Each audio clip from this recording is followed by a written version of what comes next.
Hi, guys. My name is Joseph Oshoma Handels, and I'm very happy to be with you today. This is Relationship Thought Podcast. The YouTube channel is Jesus and Friends Outreach Ministry, and we are glad to be with you today. Now, it's another great time in God's presence. This is 2026. I know you encountered a lot of ups as much as maybe downs, but last year was a great time to be alive. It's great to see you this year, and I'm happy you are back on our channel once again. I know you have questions. I know you have a lot to ask. After this video, please make sure you ask your questions and send in your comments. Welcome to this edition today, and we're happy to be with you. Today, we're talking about a topic that I know very, very, very well will be a blessing to you and your family and your partner. Now, Relationship Talk Podcast, as you know, is a blessing to marriages, to couples, because the Bible says that God loves marriage. God loves coming together, and that's why we're here. So today we're talking about emotional intimacy. But before then, I have my wonderful guest in the house. And I'm glad to bring them to you. Today I have, though I invited my pastor, Pastor Daniel Oratohai, and gladly and interestingly, he is not available, but he's sending someone that I would have loved to invite too, you know. But fortunately for me, God brought him even before I sent him my invite. So I'm glad to have him in the house today. And I also have my pastor friend who is an educationist and also someone that has been a blessing to her and my wife. And so today they are both in the house. So with me here is Minister Timileyin Samuel, here to stand in for Pastor Daniel Oratohai. I will be pointing to him to introduce himself. You're welcome, sir. Please let the guests meet. Let the people meet you. Thank you, everyone, for joining in this morning. My name is Timileyin Samuel, and by God's grace today, I'll be representing my pastor. I celebrate him. I celebrate grace, and today I trust God to speak through us, into relationships and marriages. Today, all right. I remain Timileyin Samuel. Basically, what I do, I'm a tech expert. I'm an AI automation expert, and by the grace of God, I'll be joining you in today's podcast. Thank you. Thank you very much, sir. You're welcome. I'm glad to have you here. I know I'm going to enjoy a lot about it. Thank you, sir. Now, so again, I have my very good friend. He's been a very great man. So I will be introducing him to you too. So we'll speak to you in a short while. His name is Pastor Olumide Oregbemi. He's an educationist. Please, Pastor Olumide, let the people meet you. Thank you so very much. Yeah. My name is Olumide Oregbemi. I'm an educationist and a freelance journalist. The topic we want to talk about today is one of the most important topics that every household needs. And I think if you agree with me, this is something that is bothering most families. Yes. And we should put it on the front burner so that a lot of families can benefit from it. Thank you very much. Wow, you've kickstarted the ball already. That shows you are really prepared. Sure. Guys, please hold on. You will enjoy today. I'm so sure about that. Thank you very much, sir. My guests, you're welcome. I appreciate you. And so the topic today is a very interesting one, just like Pastor Lunde has said. And I'm very happy that we have to talk about it because in the course of my research, I discovered that, just like what he said now, that this is a very, very, very, very, very important topic that not only are we going to be talking about in the studio, I think one-on-one also with people, we need to be talking about it. Because you see, most times people believe that infidelity and adultery are the things that causes a breakdown of marriage or finance. But in the course of my research, I discovered that emotional intimacy is a very serious issue. It's a very serious issue. Yoruba used to make a proverb that says, please, I'm sorry, I have to make this proverb. Yoruba used to make a proverb that says, Ishe ki didishe. Sure. There is something behind every divorce that happens. Before someone will speak up and I'm tired, I can't take it anymore. That means there's something that has been happening before then. Now, when we talk about emotional intimacy, Mr. Timileyin, What did you have to say as an intro into the? All right, so thank you one more time for having me. All right, so emotional intimacy for me speaks to a feeling of being heard, being seen without fear of judgment, right? And it doesn't have to be alone in families, it could be in relationship.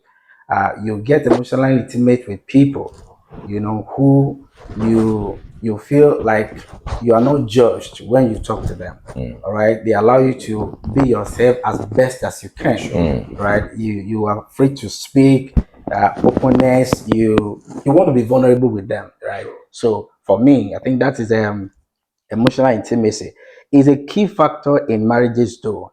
But I mean, for the focus of today's podcast, we may be focusing on marriage, right, and relationship. But it crosses across friendship, marriage, family, home, children and parents, and things like that. Yeah. Thank you very much, sir. Thank you very much, sir. So, like you said, we're just going to be focusing on marriage. Pastor Lumide, emotional intimacy. Wow. What do you think?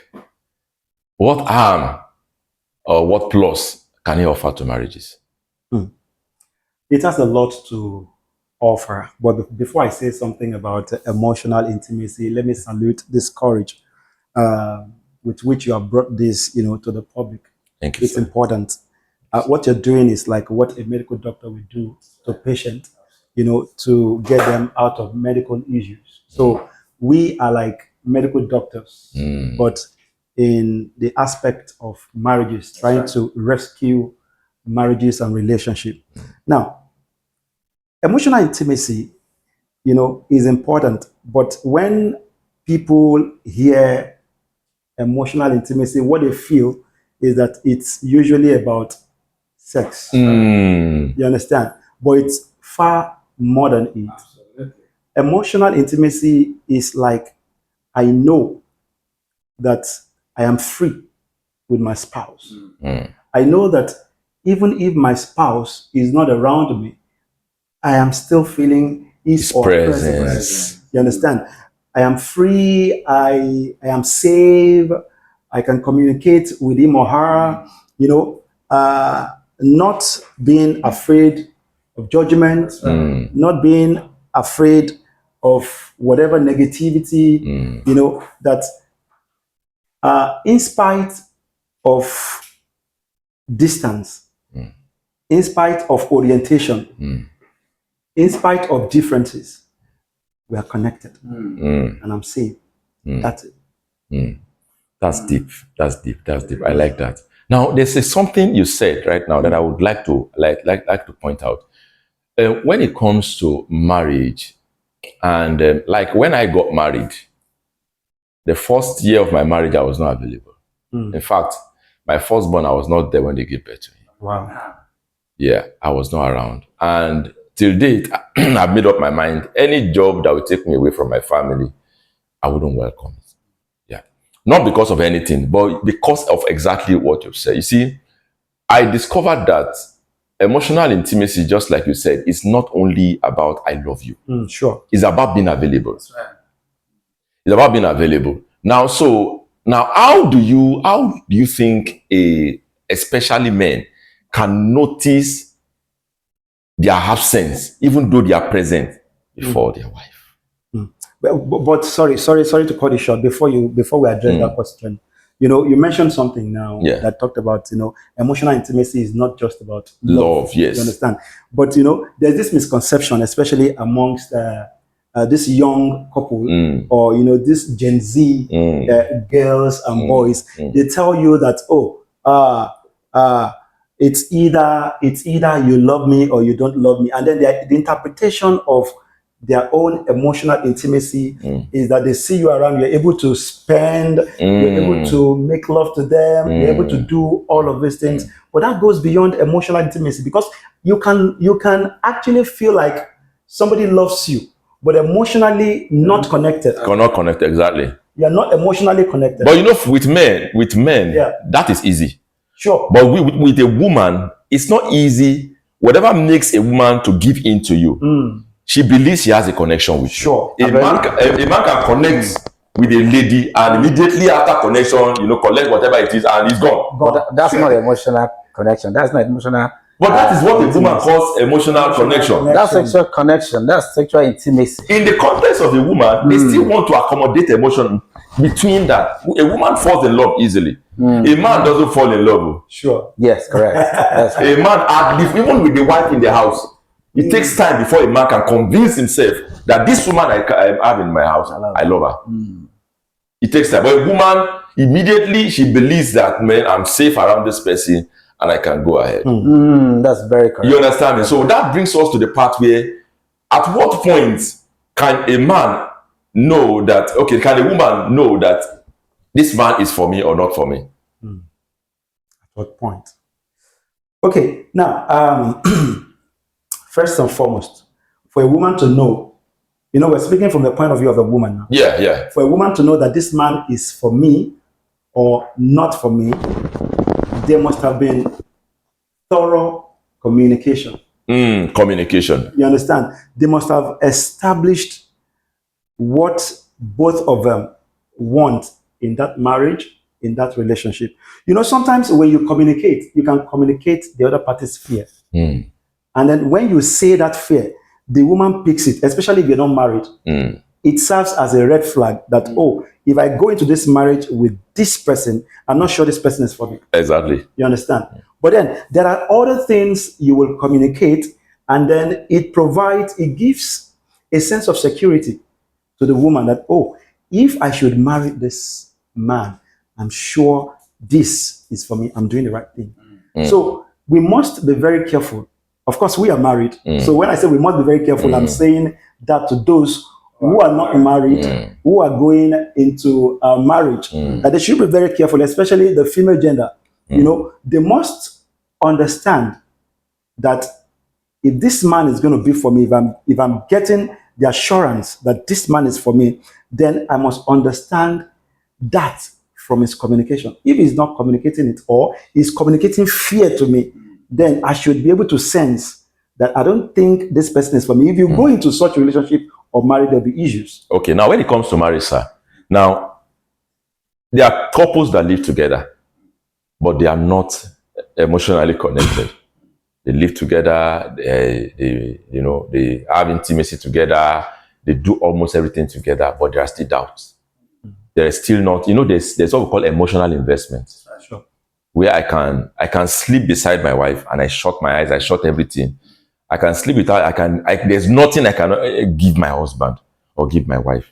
You understand me? But there's also an aspect where both couples are staying together.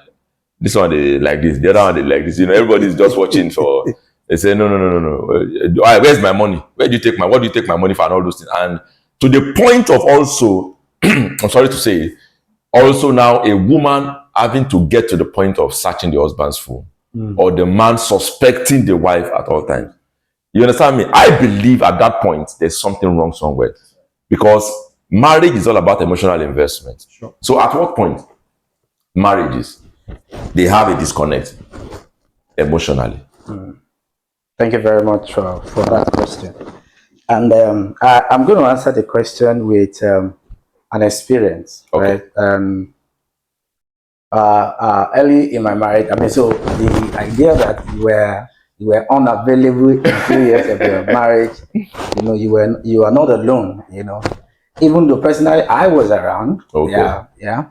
I was around in my early marriage, but I was not available. You can be around and not be available. All right. So it was easy. It didn't take time before I noticed it. And it takes the wisdom of God to be able to quickly spot those ideas. For me at the time, it was thanks to the fact that we still had a little bit of communication. All right. So it started with the fact that, okay, my wife is a career woman, and of course I have my job, and she gets home before me, and she will wait for me to come back. And as soon as I come back, she wants to tell me how the day went. At first, you want to enjoy the conversation, but sometimes you just feel, what, I'm tired. Can we do this some other time? And that way, you shut the woman down. Sure. You shut her down that way. And, she want to try the second day, the third day, and do the same thing. and with time the woman locks up. The woman locks up and just okay, maybe and over time I just discovered that you get into the corner of anger and bitterness, even though you are still both in the house. One little thing like this, your wife just snapped, one small thing she just snapped, and I'm like, okay, what's going on here? It was quick for me to quickly come back into that space. Now, so to answer your question, that's some of the things that you want to quickly notice. For me, I was able to quickly notice it, and I couldn't. I mean, that's my idea. I couldn't say, okay, I think it was because I've not been entertaining your conversation. So what I did was to initiate it. So it was my turn now. So when I come back from work, my dear, you know what? Today, oh mine.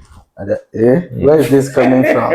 And I mean, when I did that, I mean, some 3-4 days, it was okay for her to open back up. You understand? Yeah. Now, so when you shut that communication that you spoke about earlier, it's one way to having that kind of marriage where you are just both in the house and you are just disconnected. And when you are disconnected, I mean, wife and husband, I have heard so many times people talk about the fact that when you are emotionally disconnected, one of the places you get to know that very quick is in your area of sex. You understand? And as men, there are times you have the lifespan that you can go without it, is shorter compared to women. Compared to a woman, yeah. And if a woman says that for a period of time you have not engaged this thing, I mean, some people be talking to outside and saying, if your husband is not talking about this thing, then he's getting it from somewhere, and then he can then begin to come to your phone and be, I want to see what is happening there. Exactly. You understand? So it's easy to quickly translate it into that sexual intimacy. It cuts out of immediately, and when that happens, there's such a break. Now I also know, I'm married, so and by God's grace, this year will be 17 years. Oh, wow. I'm a big boy. No, so I also know that women are great communicators. That's right. Men they want to talk, but they have a way of having their own communication. Now, just like what you said. Now, so when it comes to that aspect, because I also have a fair share of it too. There are times I used to come back very late and I leave very early in the morning. So, and your wife just goes and she wants to discuss with you and you're just not there. You understand what I'm saying? Now, there's something I want us to talk about when it comes to emotional intimacy. And that aspect is the aspect of suspects. For example, you are suspecting your partner, maybe the way your wife is doing, the way your husband is doing, and it's like there's something somewhere. How do you think a partner should carry out? Because you see, Yoruba used to make a proverb. I'm not Yoruba, but I know a lot of Yoruba proverbs. That's very good. So Yoruba used to make a proverb. They say, "Bele oniako labo." There's a difference between when I say yes and yes. You understand? So when you come to the point where you suspect your partner, you have every evidence or you have everything to say that there's something going on, but you can't lay hands on it. How do you think a man or woman or in marriage one should be able to take such? Okay, now the issue of suspicion shouldn't even be something to discuss in a good marriage. Oh. You understand? Okay, you have to explain that. When suspicion begins to happen in a marriage, then there are things that are not thoroughly discussed. Because it still boils down to communication. Suspicion means, you are doing something I don't know about. Because if I know about it, then I wouldn't begin to suspect you. It is needless to suspect you. You understand? So, for instance, I told my wife, this is my phone. This is my password. She knows it. But for a reason, she will not go near my phone. And when I ask her, why are you not going near my phone? She will say, there's no reason I should go near your phone. Except I want to use your phone. So sometimes when my phone rings, I say, come on, sweetheart, pick that call. She will say, oh, I don't know who is calling. Please take your call yourself. Now, and I asked her one day, I said, why is it that you can't pick my call. Sometimes he'll say, "Oh, you are a public person. You understand? Anybody can call you, and I don't know why they are calling you. So sometimes I don't want to be a reason why you will lose a business and all of that. So it's better you call them back if you miss their calls." But now, my point is that if there's a shady part of me, then there will be suspicion. She will need an answer. And then she will need an answer.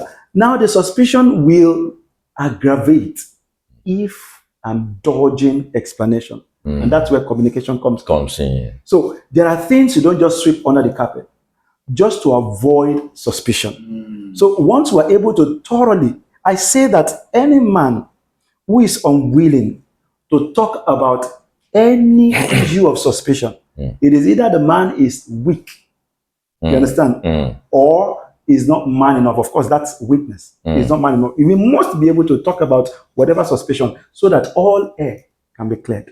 Thank you very much, sir. And coming to that issue of clearing air, now there's an aspect because there's sorry, I'm just saying Yoruba, but there's a proverb that says I've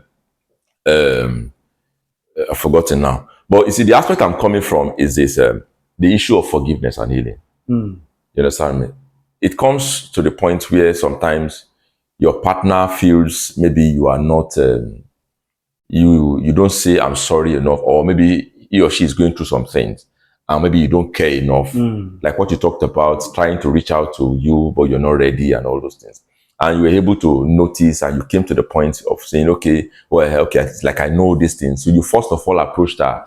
You didn't even go towards the part of forgive me. You went to healing first. Now, but some people will believe that. The best thing is, okay, please forgive me. Whereas after the forgiveness, you still go back doing the same thing again. Now, how can in marriage, how should couples manage the aspect of forgiveness and healing? Because most of the time, I forgive you, you do the same thing. I forgive you, you do the same thing. At the time, the person will say, I'm tired. Because I'm only forgiving you. I'm not healed. You understand me? You did this, yes, I forgive. You did this, yes, I forgive. But I'm still not healed from that part because you are doing it all the time. And this thing is injuring me. You understand what I'm saying? So that aspect, how can a couple manage that aspect of their relationship? Because you can't expect, for example, a woman said, okay, you know that your wife likes something in a particular way, but you keep doing it in another way. And you keep saying, I'm sorry, I'm sorry, I'm sorry, I'm sorry, I'm sorry. And at the point where the woman takes everything, it seems as if, no. She can't take, and you try to bring her back, and she can't come back again. So how can that be dealt with in a relationship? All right. Thank you very much. One more time. So the issue of forgiveness and healing, right? I want to approach it from God's perspective, right? And so, yeah, as man to God, a lot of time we ask God for forgive us, and sometimes we go back into the thing, right? And I want to see you be selfish as a man. You know, there's one of the things that David does that I took time to look at for in the Bible. And that's the fact that God really corrects David on one particular thing twice. You know, and God could call him a man after his own heart. David did most terrible things than most people in the Bible, all right? But he will not repeat one thing twice. All right? So why would my spouse, you know, complain about one thing 1,000 times? It's wrong. I'll be selfish at that point. And I feel that for the other person too, it will be ideal for you to, when you truly forgive, forget. It's not easy to forget. I know that it's not easy to forget. But you see, it will not completely be right that you are bringing back the error of the last time. Oh, this was the same thing you did that time. I mean, God will not visit your sin again. If he has forgiven you, he forgets about it. I mean, I would expect that my wife would tell me, even if I repeat that thing and say, you did this. Why did you do this? All right.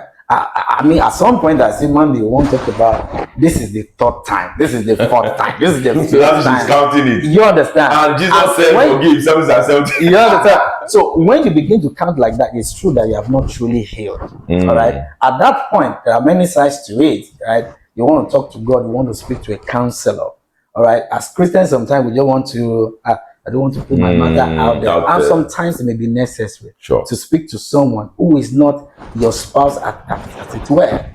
You know, who could guide you on how to properly heal. Right. You cannot assume that I can do it alone. Yeah. So I think when necessary, you need to speak with a counselor. Thank you very much, sir.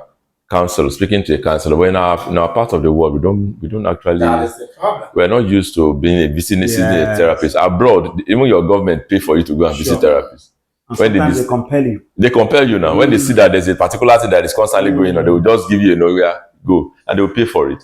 But here, nobody send you. Nobody cares about what you go through. Can I quickly say something? Go ahead, sir. Go ahead, sir. Now, you see, the issue of repeating something that hurts is very dangerous in relationship.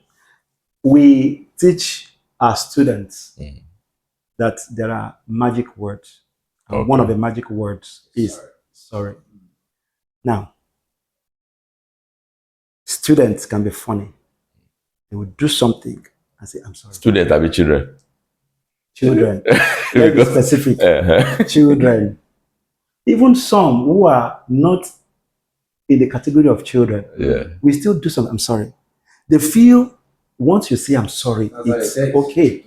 But then, one thing I tell them, because it hurts me, when I say, don't do this and you do it, they say, you're sorry. I tell them, look, sorry does not make any sense anymore.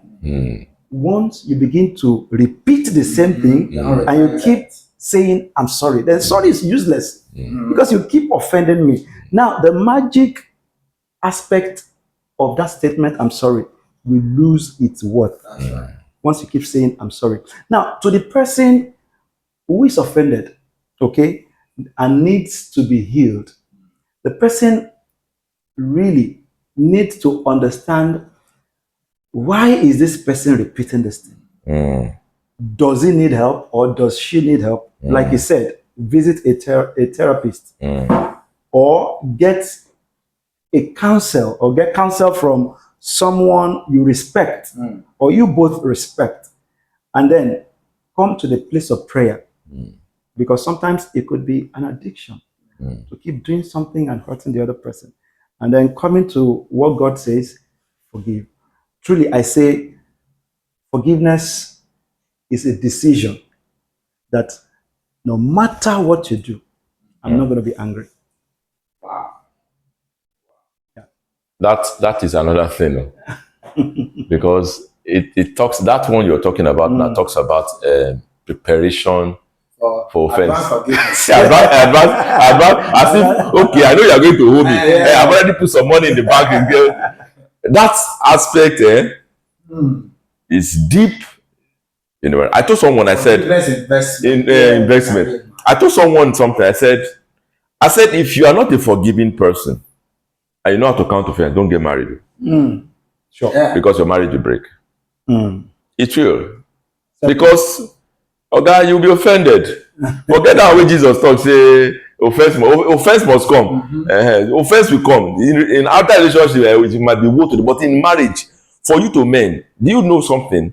These are 17th year. There are some things that this year alone, the first time my wife will hear it from me, this year, 17 years. There are some things that the first time I will say it to my wife, you understand, or the first time she will hear it last year, after 16, 17 years. We daily know it. Sometimes, first 10 years, you understand me? Some couples, first 5 years, some first 1 year is tug of war. Now, so forgiveness and blessing, just like you called it, is something that will sustain you in those moments. Like as I have never woken up one day and suspect my wife for anything, because I don't need it. I don't care. I don't care because it's not because I don't know she may offend me or so, but I don't care because I want my marriage to work. And I know this person is not my enemy. So from that angle is where I'm coming from. It's risky, quite all right, but it's the best I can do for myself as a believer. You understand what I'm saying? And so when it now comes to that aspect of giving forgiveness in advance, Is that tenable in this present age and time? Well, I think it is. A generalization, or maybe you think? Yes. So it is individual based, right? There's no philosophy. But you don't think it's necessary that we have it? I think it is. Okay. I mean, to plan your forgiveness ahead of time. You know, we have heard so many, messages around advanced forgiveness and the need to preempt offense that they will come. I mean, after all, this person is not your brother, it's not your sister.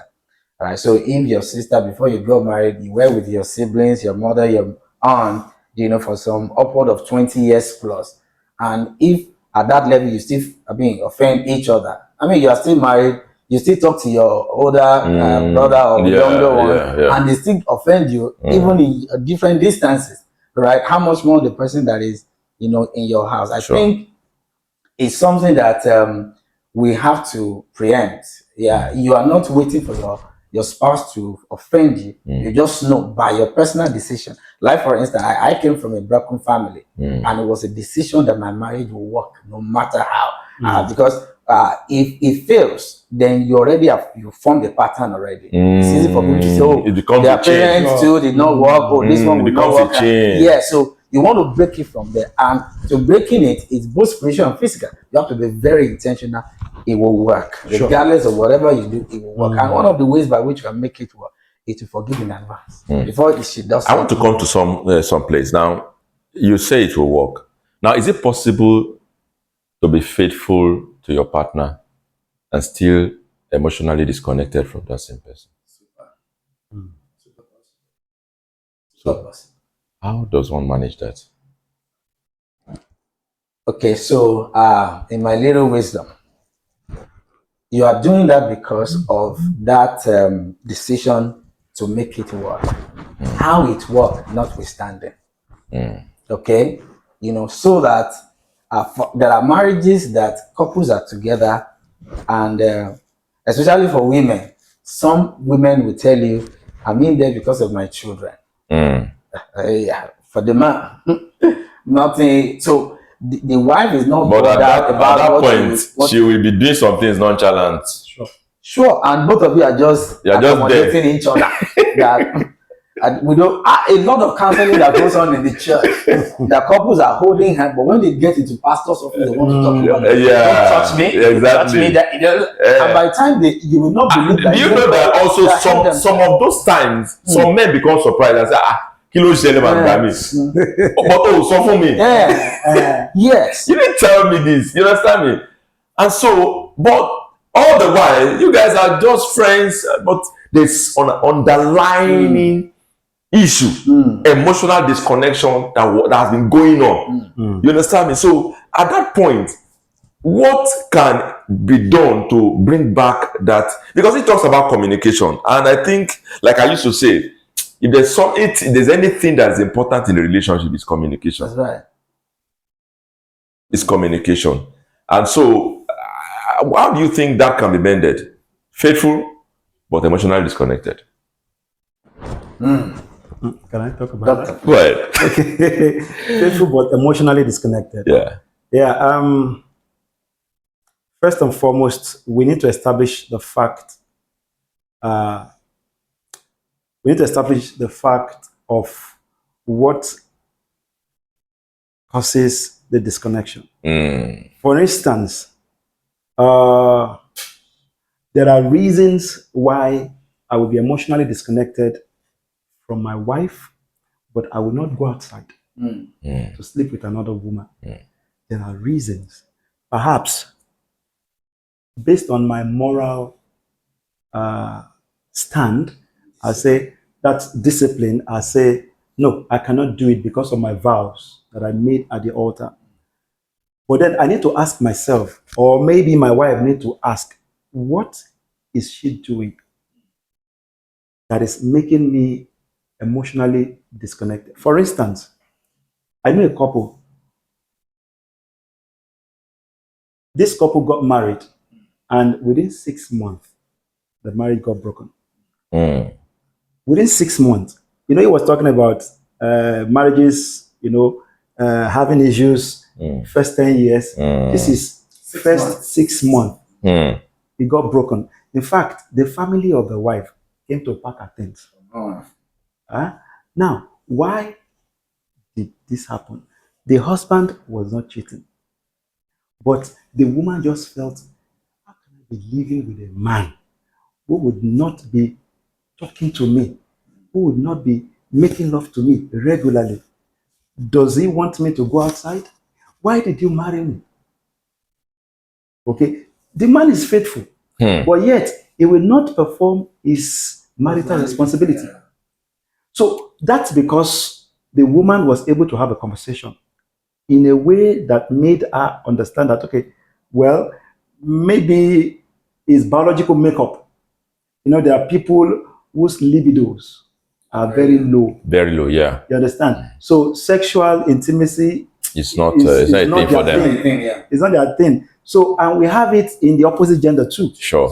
So a man can fall victim of marrying such a woman, especially if the man has high libido. And then you will realize that the woman will say, oh, Shonjeni every time. And then the man will say, why did you marry me? But the man would not want to go outside. You know, that becomes, oh, I am faithful to my wife or I'm faithful to my spouse. There's no connection. But there's no connection.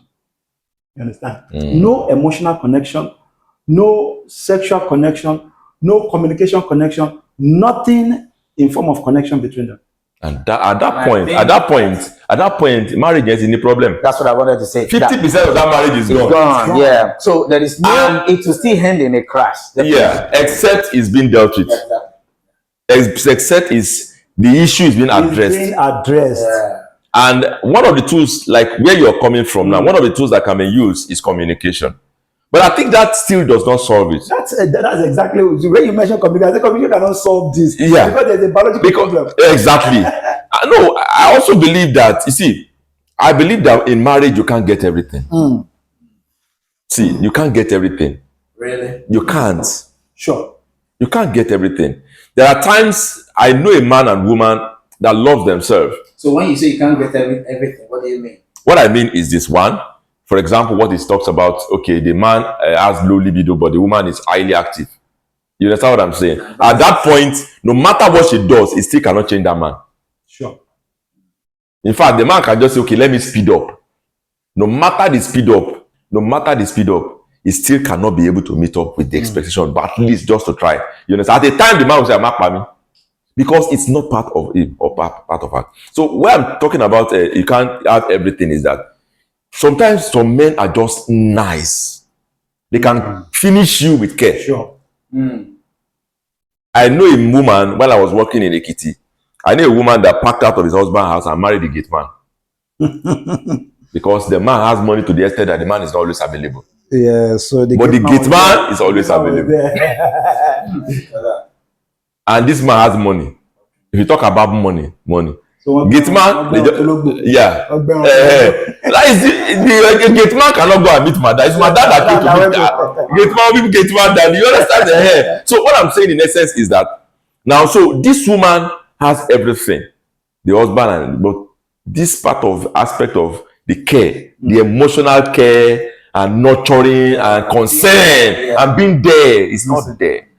And the man doesn't count as anything, but the gate man is always there. And so the woman packed up to the house with the gate man and went to go and do one small one guy. And she said she's okay. Where she pastor begged, everybody begged. She said she don't want. And some women say, you see what you have that you have, but you don't understand. It's when you are inside. So that also makes me realize that marriage is not all about everything. There are so many things that is patterned towards the person you are married to. It's patterned towards, and women needs change per time. At the time, maybe the child. At the time, maybe clothes. At the time, maybe wig. At the time, maybe okay. They just want you to sit down with them. The same woman, when it's time and you're sitting down with her, will tell, oh, daddy loves Michelle Lady. You understand what I'm saying? So that is the aspect. So when it comes to that, what I'm trying to say is that now, how can one now be able to say, okay, I know these things exist. How can we manage this?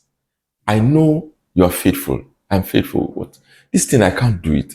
It's not easy for me. You understand me? And that is why I talk about communication. And when communication gets to a certain stage, there should be compromise. Exactly my point. There should be compromise. And so, but it now depends, okay, it now depends on the compromise level. You understand me? Some women cannot say, no, this thing, I can't do it. I can't do it, I can't do it. You understand what I'm saying? So that brings me to the aspect where I'm talking about that. Okay, what should, at that point, what should, like the one you're talking about, the man, what should the man do?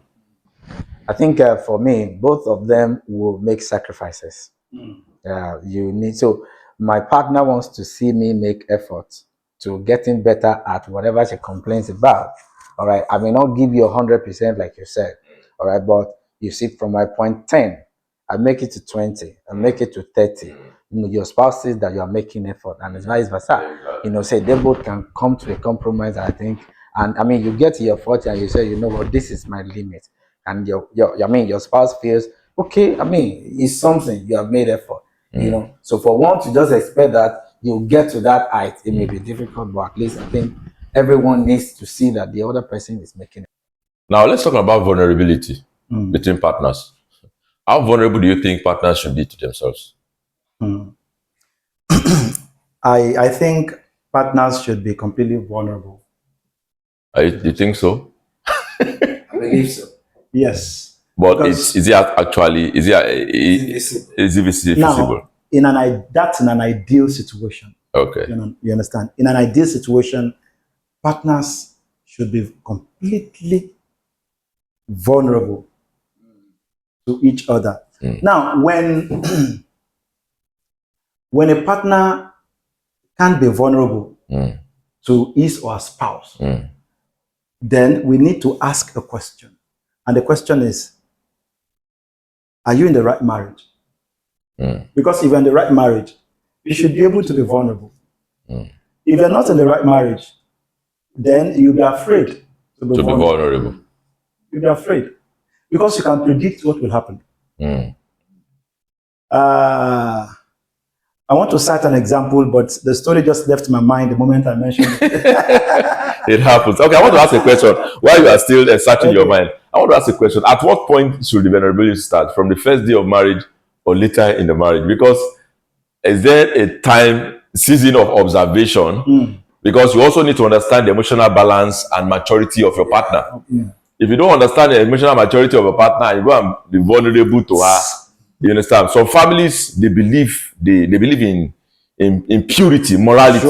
And so when you bring an immoral vulnerability towards her, and you say you want to be vulnerable, that may be a red flag for her. And say you tricked me into the marriage and see what you are telling me. You understand? So is it that immediately you get married, you just become vulnerable, or you begin to watch and say, okay, and you begin to observe until you know, okay, it's like I can be, or you open bit by bit? Well, it differs with the individual. Right? So I give you an example. You know, before I got married, my wife, over time just saw that I have never heard you, pollute before. And I said, I'm doing it inside. There's a way you can do stuff inside. And she said, no, that's not good for your health. I think you should air it out. You know what? I would for years in marriage, I was the one that said you should be airing it. You want to kill? So it differs within the behavior. For some, you want to make it gradual. I'm somebody that I don't like when a woman is on a period or something. I don't like touch. I don't like even communication may reduce. And when you discover that this is beginning to upset, your spouse, you want to adjust. It is you now that's adjusting to, because women want to even talk about that. You cannot say, you're on red, so no talk. And actually, that is the time that the woman needs touch. Exactly. That is the main time they need to be partnered. And when and just like you, exactly like me too. I don't feel avoided. Exactly. Yeah. You understand? So I think part of what I wanted to remember was what he said, because the first few months of our marriage, I never heard my wife fart. Honestly, if she's watching, she'll just be laughing. He doesn't want you to say, I want to fight. I was like, don't you fart? what's happening here? But I was free to do it anyway. Anyway, and she doesn't complain. So, but then, when she now eventually became vulnerable, she did it everywhere. Anytime, anyhow. And I was like, now you're getting it. Now you're getting it. So, another example, another instance I want to cite was when we first got married. My wife was someone who is a soft-spoken person. You will need to put your ear very close to her mouth. To hear what you're saying. Sweetheart, are you shy? Why are you not speaking loud? So at some point, I guess she was coming from a background where they don't talk loud that much. And then she got into my life, and me, I'm a loud talker. I can talk, I can make noise and all of those. If you see my wife now, I am the one telling her, look, so that you're making noise. You're making noise. But now she's been able to, open up. She's So completely used to me. That's gradual. Yes. So when you marry a man who cannot tolerate your vulnerability, okay, there'll be very much issue. And then one would regret that he or she has found himself in that marriage. Yeah, thank you very much. In fact, this discussion has been so sweet. But let's drop our last word. Now, you see, the thing is, when it comes to marriage, we can't exhaust the topic. Sure. In fact, this emotional intimacy has a lot. Because I also understand that it takes knowledge for you to know the emotions of another person. And so you can't even fulfill till you guys, grow old. You can't fulfill all the emotional needs of your partner. The women are so concerned about their own family, like their brother, their sister, their mother, their father. So that is one aspect of them. They're also concerned about their children. You may not be the first on their heart. It's not because they don't love you. They live like a mother. You understand? They love you, but they want everything around them to be perfect. You understand what I'm saying? And so when it comes to emotional needs of your partner, in what order do you think that a man should respond, especially men, respond to the wife, to the woman? We are men here. Now it's okay. A woman is coming to you, she keeps complaining that you don't care, and you say, okay, I care, but probably the communication about the caring is what she's not getting. So at what point do you begin to show the woman, I care about you, understand? But this is, Okay. So quickly, I'm just going to relate an experience to quickly. So there's this colleague of mine, my wife in the office. When my wife is not driving to the office, the guy will say, "Oh, I'm driving. Will you join me?" And they will me, and she will drop off my wife somewhere. And they did that. After some time, the guy introduced, "Okay, can we quickly have, lunch or something?" And they had some like 2 days, and it was good that my wife told me after one of the encounters that, oh, that my colleague I told you about, we even went to have a small lunch and all that. And I said, how does that feel, right? And we spoke. Now, this person gave my wife the time that she needs that I was not giving. All right, and they are beginning to get emotionally connected. I'm saying that if you don't give your marriage, your relationship the time that it needs, your partner will search it from somewhere else. I told my wife afterwards that, so how do you think? For me, I'm okay. I trust you, but you never can tell where that can lead if you permit it. So I'm saying in a relationship, your communication line must always be open. Else, you're going to lose your partner to someone. And sometimes this person is not up to you in terms of intellect, wisdom, just like the story I talk about the gate man. Exactly. Imagine what that man will be taking by a gate man. But to a woman is a man. That's exactly what So you think he's a low line, but to that woman, is that guy solving my problem? Exactly. So keep the communication. I think it was Steve Harvey. Is it Steve Harvey or Tyler Perry that said something? He said a woman will leave 80% of what she has and go and look for the 20% that she doesn't have. Sure. And when they now get to that 20%, now discover that she used to have the 80%. And a woman doesn't care. They don't care.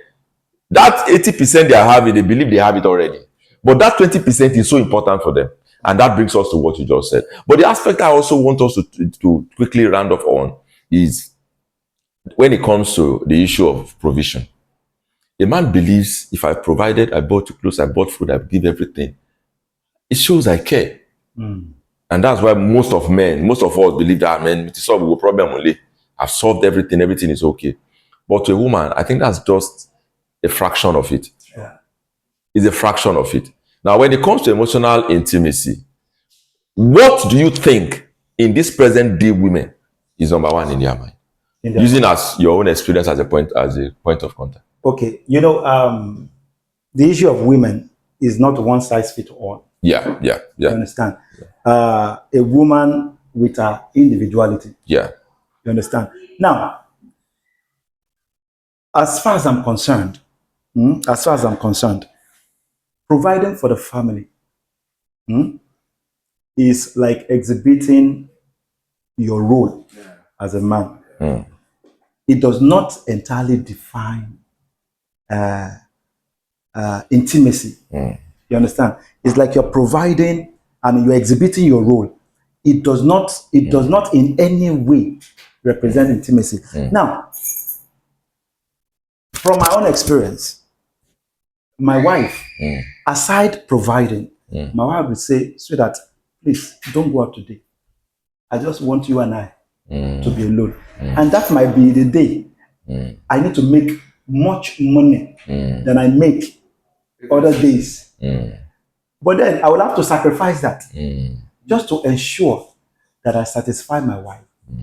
Otherwise, if I keep doing that, such feelings that I am not available will keep bottling up. And a time will come, she won't be able to bear it any longer, and then she will explode. Our explosion can be in various ways. It could be anger. It could be that she will just shut off and will no longer want to communicate. It could even be that then she begin to seek what you can't give her elsewhere. That's it. Thank you very much, sir. God bless you, sir. Now, before we go, sir, Mr. Timileyin, I would want you to come from the angle and quickly round up with this spiritual connection. Does it have a way of enabling emotional intimacy? Yeah, so from what aspect? So just very fast, we're running on. So my final words on that, there's a quote that says, a family that prays together stays together, right? So the spiritual angle to it is that the Bible said, except the Lord build the house, the labor in vain that builds it, right? So where God is the center of that marriage, it won't fail. By default, it won't fail. So before we explore every other option, there's always the answer in God. All right. You want to, first of all, if you have detachment or whatever, you want to explore what the Bible says concerning those situations, and you can trust God to resolve, even before you have to consult maybe a counselor or something. I am saying that let God be the center of your home. Let him be. God cannot. You have to bring God into the center of the marriage at all times. So if it's a wife that is offended, you want to talk to God. You give me this man. Talk to your son. And the wife is saying, and the husband too is saying, Lord, you gave me this woman. Talk to your daughter. If both of us can get to that point, a lot of at the time, let me share this. I don't know whether I've told my wife this before, but there's something I prayed. The prayer I prayed, I think it was about 6th or 7th year of our marriage. You know the prayer I prayed? I prayed, I said, God, please put the beauty of my wife in my heart. You know why I said so? Because I discovered that the more a woman grows old, the more the law, the form and everything. And it's some people will look at me and say, I'm out or anything. But you see, the kind of love I have in my heart for my wife is not a physical kind of expression that it's deep. Yeah. Now, it doesn't just come from looking at her. It comes from deep prayers. Yeah. Deep prayer. Because I know it's easy for one to fall off. Sure. It's easy for one to fall off. And so that brings us to the spiritual connection. What do you have to say about the spiritual connection? First and foremost, for a spiritual connection to be active in a marriage, both couples must ensure that they are at the same level spiritually. Is that possible? You understand? Now, Well, it may not be measurable. Okay. You understand? It may not be measurable because what level I am may not be measurable to what level my wife is. Yeah. But what I'm really saying in sense is that if I'm going to the church, I should be able to take my wife along. Because if she stays at home and I go to church, somehow we have lost the balance. You understand? And then there is no common ground for us to believe in that, okay, for this reason, I won't be able to do this. For this reason, I won't be able to do this. If God, like I said, if God is our major source, the fear of God will not allow us to fall off or fall from that connection. Okay? If I'm praying, my wife should be able to be praying with me.